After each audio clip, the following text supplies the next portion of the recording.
Hi, I'm Andy Parkin, Managing Director of the Multi-Award Winning Speed Screed. I'm here today to talk about Liquid Screed Suppliers. So just exactly who supplies Liquid Screed into the market? So if we look at the typical type of companies that are likely to, you're looking really starting with the majors in the market, the companies that have a plant network throughout the UK. These are the majors that will supply the product. They won't supply it from every one of their plants because there is a requirement for them to have a separate silo for the calcium sulphate binder that goes into the liquid screed. That's for the calcium sulphate. There is the cementitious liquid screed, but again, it's just requiring certain materials. The sands are often specialist sands that are not necessarily used in ready-mix concrete. So you can have these little variants that they're not going to supply from every plant. The area that the plants will cover tend to be larger than they do for ready-mix because the product generally will travel better, especially the calcium sulphate. Whilst it's agitated, it's got a greater open life. So the majors in the market, you're looking typically at aggregate industries.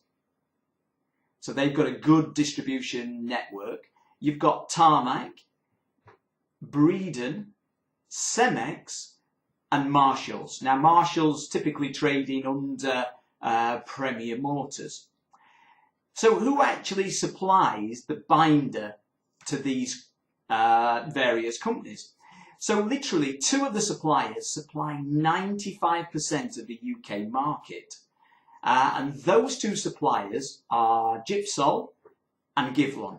So that's the binder that they sell to these majors who then mix the product together and supply it in the truck mixers. So this is the binder that's milled. It's the waste product that's instead of going to landfill gets milled and then is supplied, and also the liquid screed, which now you've got obviously the faster drying liquid screed. So that is a cementitious based product, and that's going to be cement based.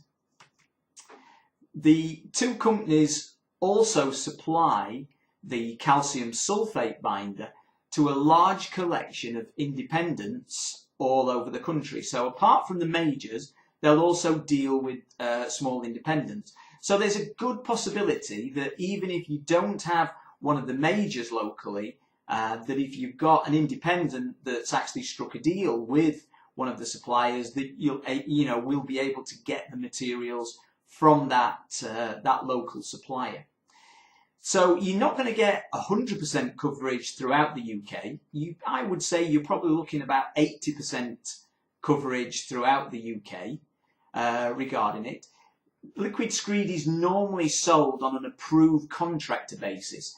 So you would normally have to be an approved contractor to ensure that the product is laid exactly to the supplier's guidelines, making sure that the product is laid, it's going to perform correctly, it's going to be working to its design life of 50 years, 100 years, and there's going to be no issues. So generally, it's on an approved basis. If you need any further information, just please let me know, and I'll be glad to answer any questions that you may have. Thank you.